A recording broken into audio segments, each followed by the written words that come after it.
আসসালামু আলাইকুম। সবাই কেমন আছেন? রমাদান মুবারক। আলহামদুলিল্লাহ আমাদের আজকে একটা রোজা সম্পূর্ণ হলো আমাদের বাসার সবার। তো আজকে আমরা কি ইফতার করলাম সেটা আপনাদের সাথে একটু শেয়ার করি। তো এইখানে নরস, আলুর চপ, পেঁয়াজু, তারপরে হলো যে জিলাপি, খেজুর, আর এটা হলো যে কফি মিল্ক পুডিং। আমার বাসায় এটা অসম্ভব পছন্দ করে, একদম এই গরমে কলিজা ঠান্ডা করার মতো একটা ডেজার্ট। তো এই যে আমার ছোট ছেলে, সে কোচিং থেকে আসছে, আসার পরে তার একদম মানে সে প্রিপারেশান নিয়ে সুন্দরভাবে পাঞ্জাবি পরে টুপি টুপি পরে আসছে। তো সে বলল যে এবার আমি সব কিছু করবো, আমাকে ভিডিও করো। আর এই যে আমার বলদ ছেলে, মানে তাকে আর কি বলবো, সে দুই ভাই সারাদিন মানে খুনসুটি লেগেই থাকে। তো সে দেখাচ্ছে যে সেটা দিয়ে আস্তাগফিরুল্লাহ পড়ে 1000 করেছে। তো প্রতিদিনই সে করে এটা।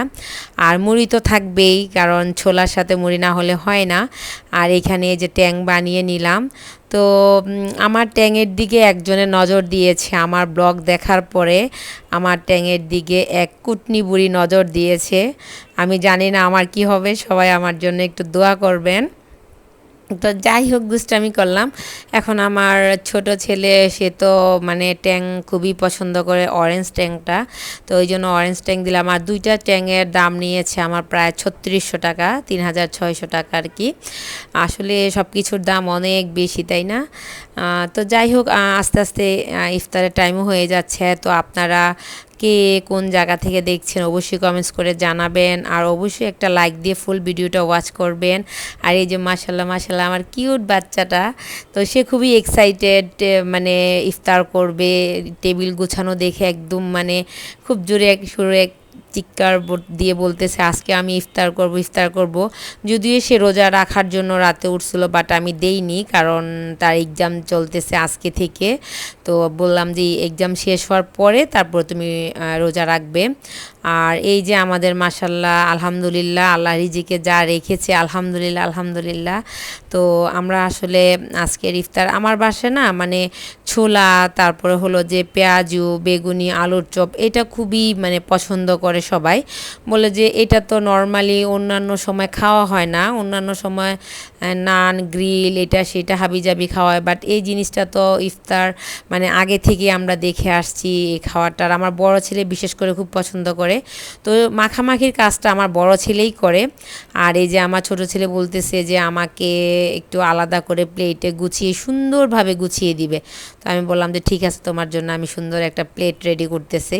তো এটা দাও ওটা দাও, এই আর কি, ওর জন্য প্লেট গুছিয়ে নিচ্ছি। আর সবচেয়ে দুর্ভাগ্যের বিষয় হলো, মানে আমার হাজব্যান্ড সেহেরিতে আমাদের সাথে ছিল, বাট ইফতারে আমাদের সাথে করতে পারেনি, কারণ তার অফিস থেকে আসতে আসতে সে একটু জ্যামে পড়ে গেছে, যার কারণে ফার্স্টে আমাদের সাথে ইফতার করতে পারেনি, পরে এসে আমাদের সাথে অ্যাড হয়েছে আর কি।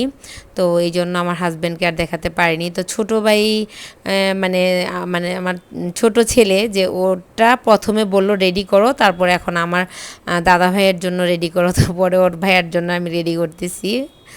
আমার বড় ছেলে মাগতেছে আর বলতেছে প্রতি রমজানে এই কাজটা আমাকেই কেন করতে হয়। তা আমি বললাম যে ঘরের ছেলেরাই এই কাজগুলা করে।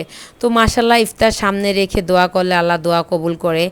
আর আসলে যখন ইফতার করতে বসছি তখন মনটা অনেক খারাপ হয়ে গেছে, কারণ এমন অনেকেই আছে রাস্তায় যারা রোজা রেখেছে, শুধু পানি খেয়ে ইফতার করেছে বা মুড়ি দিয়ে করেছে, তাদেরকে তো আসলে খাওয়ানো পসিবল না। আল্লাহ যাতে আমাকে সেই মানে সেই নসিব দান করে যাতে আমি তাদেরকে ইফতার করাতে পারি। তো যদিও ইফতার আজান দিয়ে ফেলছে, আমরা সবাই একটু খেজুর মুখি দিয়ে তারপরে মাখামাখির কাজটা করতেছি।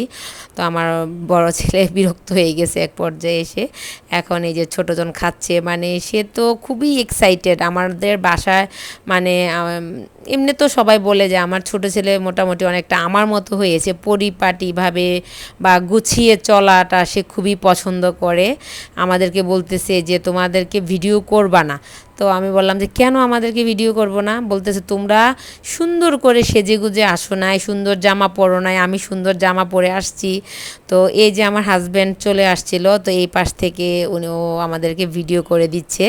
তো বলতেছে যে বাবা দেখো আম্মু মানে একদম ঘরের জামা পরে চলে আসছে, আম্মু রেডি হয় নাই। তো আমি বললাম যে আমি কি রেডি হব? তো সে আমাকে বলতেছে তুমি পাঞ্জাবি পরবা। আমি বলছি পাঞ্জাবি কি মেয়েরা পরে?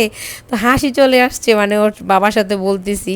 তো যাই হোক, আমি এই যে ইফতারটা সেরে নিচ্ছি। সকাল 8টা বাজে বাসা থেকে বের হইতে হয়েছে আমাকে, যেহেতু আমার ছোটো ছেলের এক্সাম চলতেছে। বাসায় আসতে আসতে প্রায় 12টা বেজে গেছে।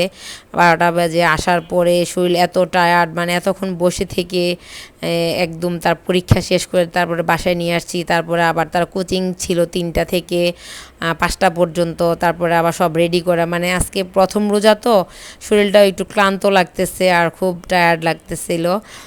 তো যাই হোক, এই যে আমাদের আলহামদুলিল্লাহ আজকে আমাদের ফার্স্ট রমজান, ফার্স্ট ইফতার সম্পূর্ণ হলো। আলহামদুলিল্লাহ। আপনাদের কার কি অবস্থা, কে কোথা থেকে দেখছেন, কে কি করতেছেন অবশ্যই জানাবেন। আর আমার যে পুডিং রেসিপিটা সেটা আমি ইনশাল্লাহ শেয়ার করব। আমার যে এই কফি মিল্ক পুডিং যারাই খেয়েছেন, অনেকেই প্রশ্ন করে যে আমি এটা কিভাবে বানিয়েছি। আসলে বিষয়টা হলো যে এই পুডিংয়ের যেই মিশ্রণটা সেটা একমাত্র আমাদের চিটাগংয়েই পাওয়া যায়। এটা ঢাকাতে কোথাও পাওয়া যায় না। একদম মিক্সড, মানে রেডি করা থাকে। জাস্ট আমি 1/2 লিটার দুধের মধ্যে আমি এটাকে জাল করে নিই 5 মিনিটের মতো। তো এটা অনেক মজাদার একটা রেসিপি। তো খাওয়া দাওয়া শেষ, মাশাল্লাহ আমার ছেলে নামাজ পড়তে চলে আসছে। তো ওর বাবা বলল যে আমার জন্য নামাজিটা বিছাও। তো ও নামাজি বিছে ও নিজে দাঁড়িয়ে গেছে, আর আমার হাজব্যান্ড একটু করে তাকে ভিডিও করলো। তো যাই হোক ভিউয়ার্স, সবাই ভালো থাকবেন, সুস্থ থাকবেন, রমজানে সুস্থভাবে কাটুক দোয়া করি আপনাদের। আমার জন্য দোয়া করবেন। আজকে এখানে বিদায় নিব। আল্লাহ হাফিজ।